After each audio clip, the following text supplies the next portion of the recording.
بالله من الشيطان الرجيم. بسم الله الرحمن الرحيم. السلام علیکم ورحمۃ اللہ وبرکاتہ۔ سورۃ الانفال آیت نمبر 36 سے 40 اور اس کے ساتھ ہی پارہ نمبر 9 اللہ کی توفیق سے ختم ہو جائے گا۔ ان الحمد للہ والصلاة والسلام علی رسول اللہ اما بعد۔ اعوذ باللہ السمیع العلیم من الشیطان الرجیم من ہمزہ ونفخہ ونفثہ۔ ان الذین کفروا ينفقون اموالهم لیصدوا عن سبیل اللہ فسينفقونها ثم تكون عليهم حسرة ثم يغلبون والذين كفروا إلى جهنم يحشرون ليميز الله الخبيث من الطيب ويجعل الخبيث بعضه على بعض فيركمه جميعا فيجعله في جهنم أولئك هم الخاسرون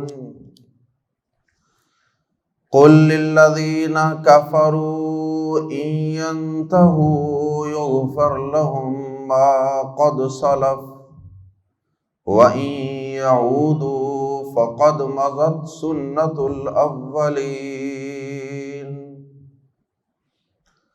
وقاتلوهم حتى لا تكون فتنة ويكون الدين كله لله فإن انتهوا فإن الله بما يعملون بصير وإن تولوا فاعلموا أن الله مولاكم نعم المولى ونعم النصير۔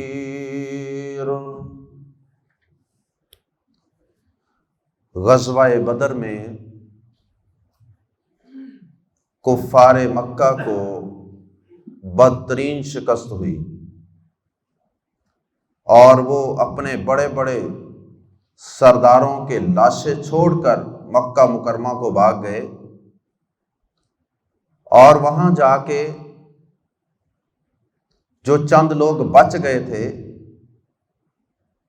اور ادھر سے ان کا تجارتی سامان کا قافلہ بھی بچ کے مکہ پہنچ گیا تھا، تو انہوں نے آپس میں یہ مشورہ کیا کیونکہ ان کے اندر انتقام کی آگ ان کے سینوں میں جل رہی تھی اور اپنی شکست کی وجہ سے وہ بہت زیادہ خفت اور شرمندگی محسوس کر رہے تھے۔ انہوں نے کہا کہ کیوں نہ ہم اس طرح کریں کہ یہ سارے کا سارا تجارتی سامان مسلمانوں سے غزوہ بدر میں قتل ہونے والے اپنے سرداروں کا انتقام اور بدلہ لینے کے لیے وقف کر دیں۔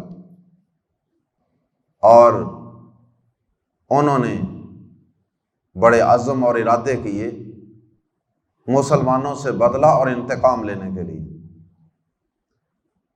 اللہ رب العزت نے آیات زیر تفسیر کے ذریعے ان کفار کو اپنی اس سازش اور شرارت سے اور دوبارہ حملہ آور ہونے سے باز آ جانے کی دعوت دی۔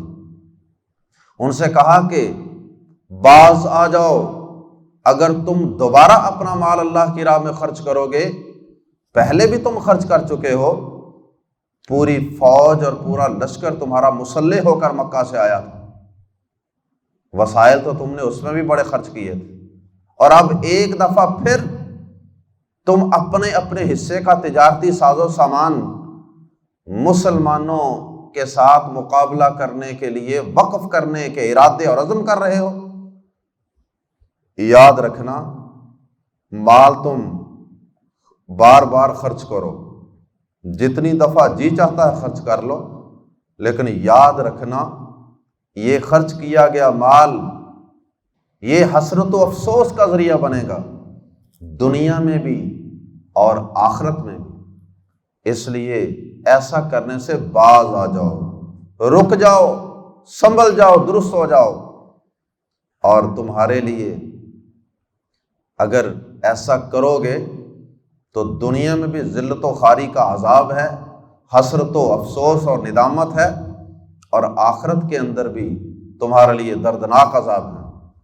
اور پھر اللہ پاک نے ان کو ان وعیدوں کے ساتھ ساتھ توبہ کی ایک امید دلائی، توبہ کر لو، اللہ سے اپنے پچھلے کیے کی معافی مانگ لو، اور کلمہ توحید پڑھ لو، اور کفر و شرک سے بعد آ جاؤ، اسلام اور حق کی مخالفت سے رک جاؤ، اور پیغمبر آخر الزمان صلی اللہ علیہ وسلم پر ایمان لے کر آپ کے معاون و مددگار اور آپ کے صحابی بن جاؤ۔ اللہ اکبر۔ اور پھر اللہ پاک نے آخر میں اہل ایمان کو بھی ڈٹ جانے کا حکم دیا ہے کہ یہ گمراہ ہو کر، یہ کافر و مشرک ہو کر، یہ اگر پھر دوبارہ عزم کر رہے ہیں، پھر آنے کا ارادہ کر رہے ہیں، بار بار اپنے وسائل اسلام سے لوگوں کو روکنے کے لیے، متنفر کرنے کے لیے خرچ کرنے کے عزم اور ارادے کر رہے ہیں، تو اے مسلمانوں تم تو حق پہ ہو، تمہیں بھی اتنی دیر تک علم جہاد کو بلند کیے رکھنا ہے جب تک دنیا کے اندر اسلام کا غلبہ نہیں ہو جاتا، جب تک دنیا سے فتنے کا خاتمہ نہیں ہو جاتا۔ آئیے قرآن مجید کے الفاظ میں پڑھتے ہیں، ان الذین کفروا، بے شک جن لوگوں نے کفر کیا، ينفقون، وہ خرچ کریں گے، ينفقون، اس کے آخر سے واو نون اتار دیں تو یہ واحد بن جائے گا، ينفقون وہ خرچ کریں گے، اور واو نون اتار کے بن جائے گا ينفقو، وہ اکیلا خرچ کرے گا، اور ينفقو کی بجائے تا لگا دیں تو تنفقو، تنفقو تو خرچ کرے گا یا کرتا ہے، اور آگے اس کے آگے پھر واو نون لگا دیں تو تنفقون، تم سب خرچ کرتے ہو یا خرچ کرو گے۔ ان الذین کفروا، بے شک جن لوگوں نے کفر کیا، ينفقون وہ خرچ کرتے ہیں، اموالہم اپنے اموال، مال کی جمع اموال، اپنے اموال، لی تاکہ یسدو، صد یسدو کا معنی روکنا، لی یسدو تاکہ وہ روکیں، عن سبیل اللہ، اللہ کی راہ سے، سبیل اللہ سے مراد یہاں اسلام ہے، تاکہ وہ روکیں اللہ کے راستے سے، یعنی دین اسلام سے، لوگوں کو لالچ دے کر یا مسلمانوں کے علاقوں میں میڈیکل مشن بھیج کر یا مختلف طریقوں سے۔ یہ کافر ہمیشہ ہی مسلمانوں کو اسلام سے روکتے رہے ہیں، کبھی فحاشی و عریانی اور بے حیائی کا سیلاب ان مسلمانوں کے ملکوں کے اندر بھیج کر کسی نہ کسی طریقے سے یہ مسلمانوں کو اسلام سے ہمیشہ ہی روکتے رہے۔ تو اپنے اموال خرچ کریں گے تاکہ وہ روکیں اللہ کی راہ سے، دین اسلام سے۔ پہلے بھی وہ خرچ کرتے تھے، پہلے بھی خرچ کر رہے ہیں، فا پس سین زبر سے عن قریب، ينفقون وہ خرچ کریں گے، ہا انہیں، ہا کی ضمیر لوٹ رہی ہے اموال کی طرف، فَسَيُنْفِقُونَهَا، پس ان قریب وہ خرچ کریں گے. اسے نہیں کہنا، خدشہ ہے کہ آپ اسے کہیں گے، انہیں، کیونکہ اموال جمع ہے. پس ان قریب وہ انہیں خرچ کریں گے. اللہ اکبر. ثم، پھر، تکونو، وہ ہوں گے. پھر آپ نے ترجمہ کرنا ہے وہ ہوگا. ثم تکونو، پھر وہ ہوں گے. کیا ہوں گے؟ اموال. ثم تکونو، پھر وہ اموال ہوں گے. علیہم، ان پر، حسرتن، افسوس کا باعث. حسرت و افسوس، شرمندگی کہ میں خرچ نہ ہی کرتا، غلطی کیا میں نے خرچ کر کے، مال بھی ضائع ہو گیا اور شکست اور ذلت اور خاری بھی مل گئی.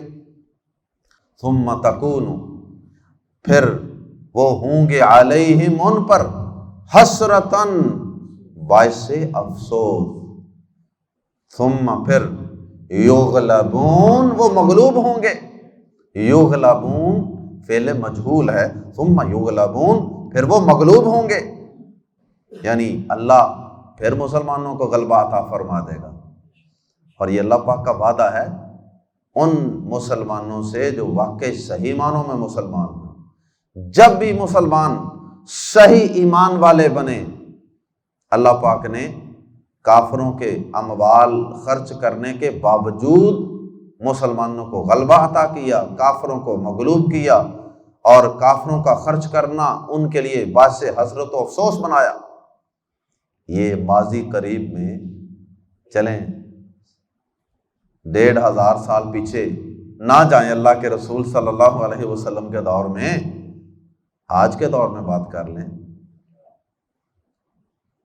ایک بھائی کل ہی پوچھ رہے تھے کہ آج کل کے دور میں یہ کس طرح ممکن ہے، اتنی بڑی سپر پاورز.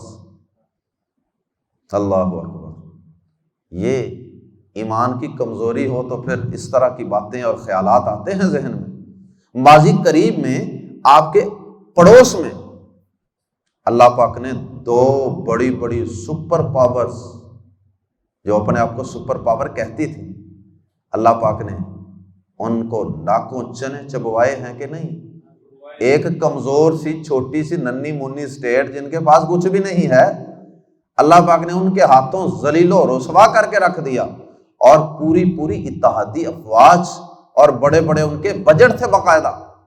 وہ سارے کے سارے بجٹ، وہ سارے کے سارے اموال، فوجیں ان کے لیے باعث حسرت و ندامت، باعث شرمندگی بنی کہ نہ بنی؟ ضائع ہو گیا سارا کچھ. بڑے نقصان اٹھا کے یہاں سے وہ دم دبا کے بھاگے. اللہ اکبر. ثم تکون علیہم حسرتن، پھر وہ ان پر افسوس کا باعث ہوں گے. ثم یغلبون، پھر وہ مغلوب ہوں گے. اور سورہ آل عمران میں اللہ پاک نے یہ شرط لگائی ہے کہ اس کے لیے شرط ہے کہ تم صحیح ایمان والے ہو.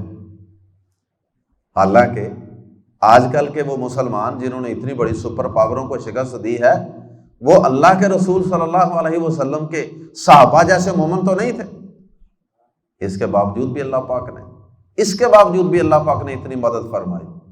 تو سورہ آل عمران میں اللہ پاک نے فرمایا وَأَنْتُمُ الْأَعْلَوْنَ إِن كُنْتُمْ مُؤْمِنِينَ، غالب تم ہی رہو گے بشرطے کہ تم صحیح ایمان والے بن جاؤ.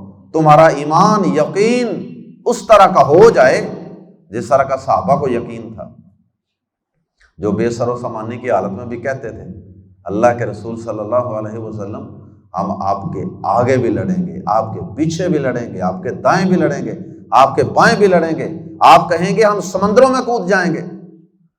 ان کا جذبہ تھا نا. وہ سوال نہیں کرتے تھے اللہ کے نبی اتنا بڑا لشکر اور ہم چند تھوڑے سے ٹوٹکو کیا کریں گے؟ ان کے پاس اسلحہ بڑا جدید ہے. اصل میں میدانوں میں اللہ کی مدد کے سارے ایمان والے لڑتے ہیں. اللہ اکبر. کافر ہو تو شمشیر پہ کرتا ہے بھروسہ، مومن ہو تو بے تیغ بھی لڑتا ہے سپاہی. اسلحے اور تلواروں سے مسلمان تھوڑا میدانوں میں لڑا کرتے ہیں، یہ تو ایمان سے لڑا کرتے ہیں، اللہ کی مدد کے بل بوتے پہ لڑا کرتے ہیں۔ والذین کفروا، اور جن لوگوں نے کفر کیا، الی جہنم، جہنم کی طرف، یحشرون، وہ اکٹھے کیے جائیں گے۔ یحشرون فعل مجہول ہے، یحشرون، یحشرون ہوتا تو وہ جمع کرتے، اور یحشرون یا جمع ہوتے، اور یحشرون وہ جمع کیے جائیں گے جہنم، اور جن لوگوں نے کفر کیا وہ جہنم کی طرف اکٹھے کیے جائیں گے، یعنی دنیا میں بھی جوتے پڑیں گے اور آگے جا کے بھی جہنم کے عذاب سے دوچار ہوں گے۔ یہ اللہ پاک ان کو دنیا میں اس لیے ذلیل کرنا چاہتا ہے اور آخرت میں بھی اس لیے لی تاکہ یمیزا، وہ جدا جدا کر دے، وہ ممتاز کر دے، امتیاز، ممیز، ممتاز، لی تاکہ یمیز اللہ، جدا کر دے اللہ، ڈفرینشیٹ کر دے اللہ، الخبیث، ناپاک کو، من الطیب، پاک سے، تاکہ اللہ ناپاک کو پاک سے جدا کر دے، دنیا میں بھی اور آخرت میں بھی۔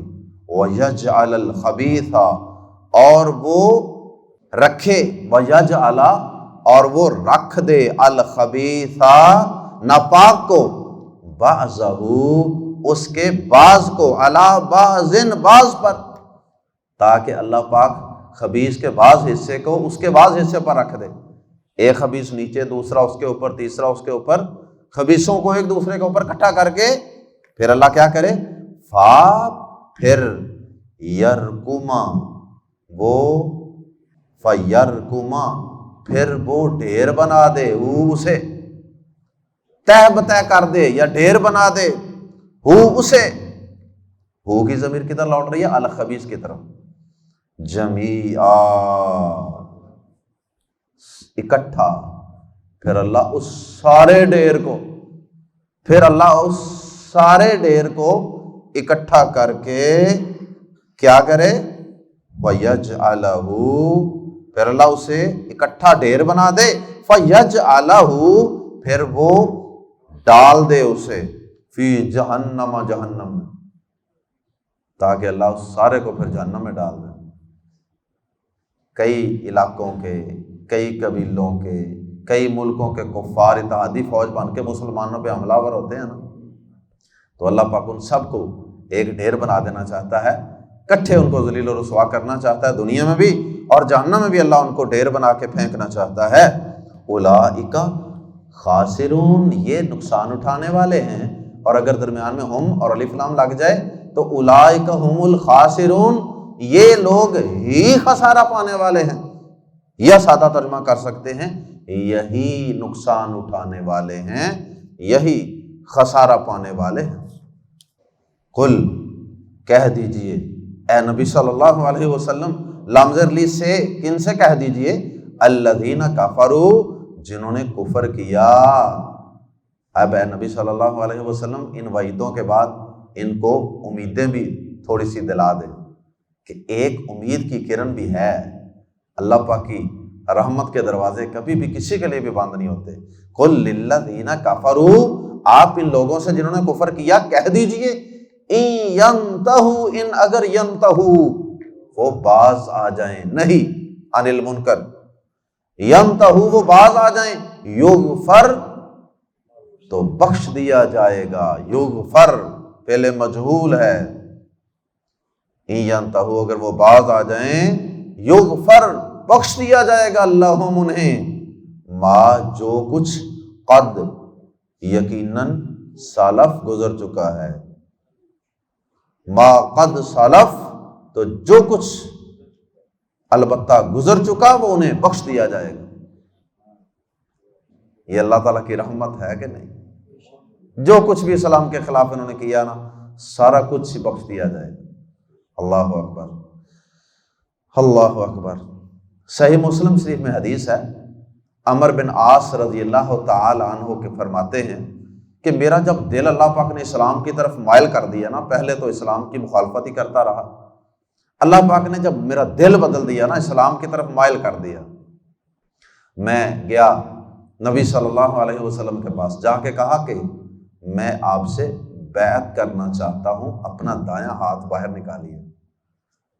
نبی صلی اللہ علیہ وسلم نے دایاں ہاتھ آگے کر دیا، اب اس کے اوپر اپنا دایاں ہاتھ رکھ کے بیعت کرنے کی بجائے عمر بن عاص کہتے ہیں میں نے اپنا ہاتھ پیچھے کھینچ لیا۔ اللہ کے رسول صلی اللہ علیہ وسلم نے کہا عمر بن عاص یہ کیا بات ہوئی، پہلے خود ہی آگے ہاتھ کیا، خود ہی کہا کہ ہاتھ بڑھائیے، تو اب تم نے ساتھ ہی اپنا ہاتھ پیچھے کھینچ لیا۔ فرمایا میں ایک شرط منوانا چاہتا ہوں۔ اللہ اکبر، کیا سوچ تھی، میں ایک شرط منوانا چاہتا ہوں۔ فرمایا بتاؤ کیا شرط ہے؟ کہنے لگے کہ اللہ کے نبی صلی اللہ علیہ وسلم میں اپنے پچھلے گناہ معاف کروانا چاہتا ہوں، یہ شرط اگر قبول ہے تو پھر میں اسلام قبول کرتا ہوں۔ نبی صلی اللہ علیہ وسلم نے فرمایا کہ اے عمر بن عاص، کیا تجھے اس بات کا علم نہیں ہے ان الاسلام یہدم ما کان قبلہ، کیا تو اس بات کو نہیں جانتا کہ اسلام قبول کر لینا یہ اپنے سے پچھلے تمام گناہوں پہ معافی کا قلم پھیر دیتا ہے۔ اسلام قبول کر لینا ہی بخشش کا باعث ہے۔ اللہ اکبر۔ اور پھر اس کا مطلب یہ بھی ہے کہ اسلام قبول کرنے کے بعد عمل بھی اچھے کرنے ہیں تاکہ پچھلے اعمال کا دونا دھل جائے۔ اور ایک آدمی نے پوچھا تھا نا اللہ کے نبی صلی اللہ علیہ وسلم، جب ہم اسلام قبول کر لیتے ہیں تو وہ جو پچھلے ہمارے اعمال ہوتے ہیں ان کا کیا بنتا ہے، ان کی معافی شافی مل جائے گی؟ آپ نے فرمایا کہ ہاں، اگر تو کوئی شخص، یہ صحیح بخاری میں حدیث، اگر کوئی شخص اسلام سے پہلے کفر کی حالت میں غلط کام کرتا رہا لیکن اسلام قبول کرنے کے بعد وہ اچھے اعمال کرنا شروع کر دے، اچھے اعمال کرنا شروع کر دے، تو پھر اللہ پاک اس کے پچھلے گناہوں کو معاف فرما دیتے ہیں۔ اللہ اکبر۔ قل للذین کفروا، آپ ان لوگوں سے کہہ دیجئے جنہوں نے کفر کیا، ان ینتہوا، اگر وہ باز آ جائیں، یغفر لہم، انہیں بخش دیا جائے گا، ما قد سلف، البتہ جو کچھ بھی گزر چکا، وَإِن يَعُودُوا، اور اگر وہ دوبارہ کریں، اعادہ عید، اور اگر وہ ایسا ہی کریں جیسا پہلے کرتے رہے، فقد، تو یقیناً مضت، گزر ہی چکا ہے، ماضی اسی سے ہے نا، ماضی اسی سے ہے، فقد مضت، تو یقیناً گزر چکا ہے، سنتو، طریقہ، الاولین، پہلے لوگوں کا۔ اگر یہ باز نہیں آئیں گے، یہ بار بار مسلمانوں پہ حملہ آور ہوں گے، بار بار مسلمانوں کے خلاف سازشیں کریں گے، تو ان کو بتا دیں کہ پچھلی قوموں کے متعلق اللہ کی سنت اور اللہ کا طریقہ ان کے سامنے ہے۔ قوم عاد، ثمود اور دیگر اقوام جو اللہ کے رسولوں کی مخالفت کرتی رہیں، تو پھر ہم نے ان کا کیا حال کیا، ان کی کیسے درگت بنائی تھی، پھر یہ اس کو سامنے رکھیں۔ اور آخر میں اللہ پاک نے حکم دیا ہے اہل ایمان کو کہ اوہ یہ کافر ہو کے، اللہ کے بندو، ایک کافر ہو کے، غلط ہو کے، ظالم ہو کے، جابر ہو کے تو ڈٹے ہوئے ہیں، مال بھی خرچ کیے جا رہے ہیں، تم نے اپنی مٹھی کیوں بند کی ہوئی ہے؟ تم بھی اللہ کی راہ میں اموال پیش کرو، تم نے تو حق کے غلبے کے لیے مال پیش کرنا ہے، تم نے تو مظلوموں کی داد رسی کے لیے مال پیش کرنا ہے، تم بھی اپنے اموال پیش کرو، اپنی جانیں بھی پیش کرو، اور ڈٹے رہو میدان کے اندر، علم جہاد اور قتال کو بلند کیے رکھو یہاں تک کہ فتنہ ختم نہ ہو جائے۔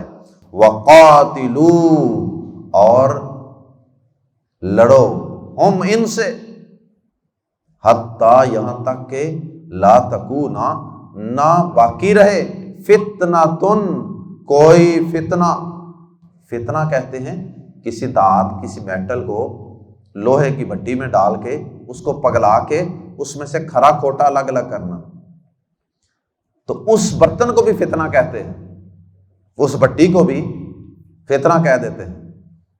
تو فتنہ کا مطلب ہوتا ہے آزمائش، امتحان لینا۔ تو مسلمانوں کو ظلم و ستم کی بھٹیوں میں سے گزارا جاتا رہا، یہ مسلمانوں کے لیے اور دوسرے کافروں کے لیے بھی ایک فتنہ تھا۔ اب ایک کافر ہے، وہ چاہتا ہے اسلام قبول کرنا، لیکن اس کو نظر آ رہا ہے کہ فلاں مسلمان ہوا تھا، اس کا کیا انجام ہوا، اس کے ساتھ انہوں نے بڑا ظلم کیا، تو صاف سی بات ہے کہ وہ بیچارہ اپنا ایمان دبا کے بیٹھا رہے گا۔ اس طرح یہ کافر اور ان کا ظلم و ستم یہ رکاوٹ تھا لوگوں کے اسلام قبول کرنے میں۔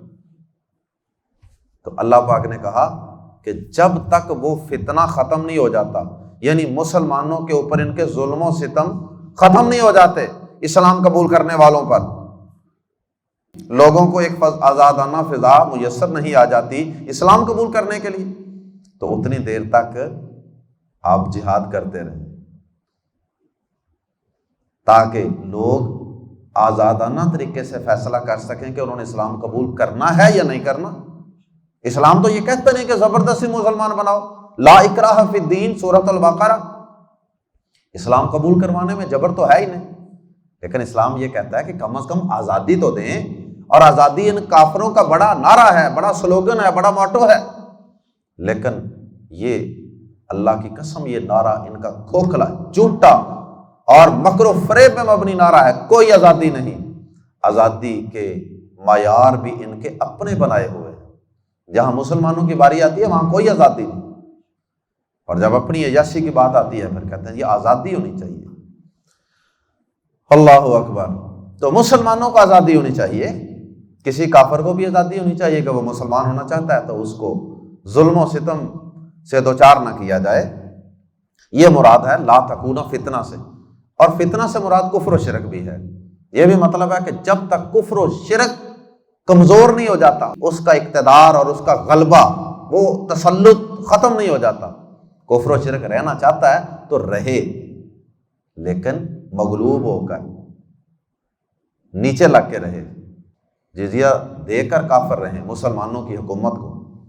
اور یہی مطلب ہے نبی صلی اللہ علیہ وسلم کے اس فرمان کی کہ امرت ان اقاتل الناس حتی، مجھے حکم دیا گیا ہے کہ میں لوگوں سے لڑوں یہاں تک کہ وہ گواہی دیں کہ اللہ کے علاوہ کوئی عبادت کے لائق نہیں، اور محمد صلی اللہ علیہ وسلم اس کے رسول ہیں، نماز قائم کریں، زکوٰۃ دیں۔ اس کا مطلب یہی ہے کہ مجھے اس وقت تک لڑنے کا حکم دیا گیا ہے جب تک لوگوں کو کلمہ توحید و رسالت قبول کرنے کے لیے، نماز پڑھنے، زکوٰۃ ادا کرنے کے لیے آزادی نہ مل جائے۔ جو چاہتا ہے وہ یہ کام کر لے۔ مجھے حکم دیا گیا ہے کہ میں لوگوں سے لڑوں یہاں تک کہ وہ گواہی دیں کہ اللہ کے علاوہ کوئی عبادت کے لائق نہیں، اور محمد صلی اللہ علیہ وسلم اس کے رسول ہیں، نماز قائم کریں، زکوٰۃ دیں۔ اس کا مطلب یہی ہے کہ مجھے اس وقت تک لڑنے کا حکم دیا گیا ہے جب تک لوگوں کو کلمہ توحید و رسالت قبول کرنے کے لیے، نماز پڑھنے، زکوٰۃ ادا کرنے کے لیے آزادی نہ مل جائے۔ جو چاہتا ہے وہ یہ کام کر لے۔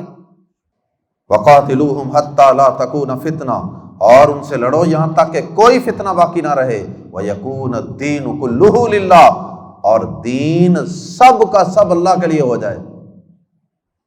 دین سارے کا سارا اللہ کے لیے ہو جائے کا مطلب یہ ہے اللہ کا دین جو ہے وہ غالب آ جائے، اس کافروں کے نظام کمزور ہو جائیں، نیچے آ جائیں۔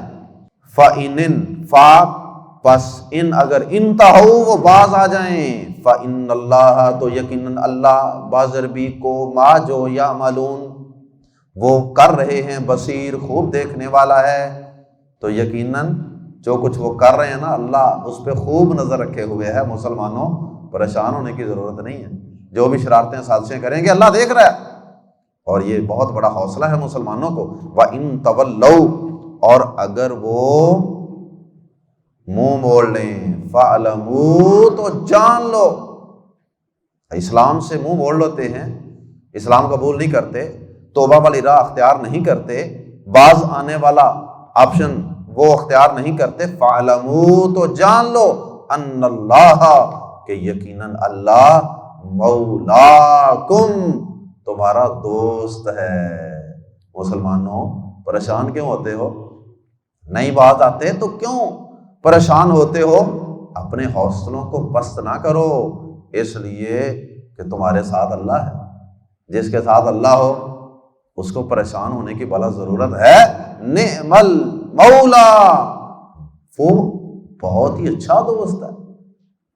وہ عام دنیا کے دوستوں کی طرح کوئی دغا بازی کرنے والا دوست نہیں ہے، کوئی بے وفائی کرنے والا دوست نہیں ہے، ساتھ چھوڑ جانے والا دوست نہیں ہے۔ نعم المولا، وہ بہت ہی اچھا دوست ہے، ونعم النصیر، اور بہت ہی اچھا مددگار ہے۔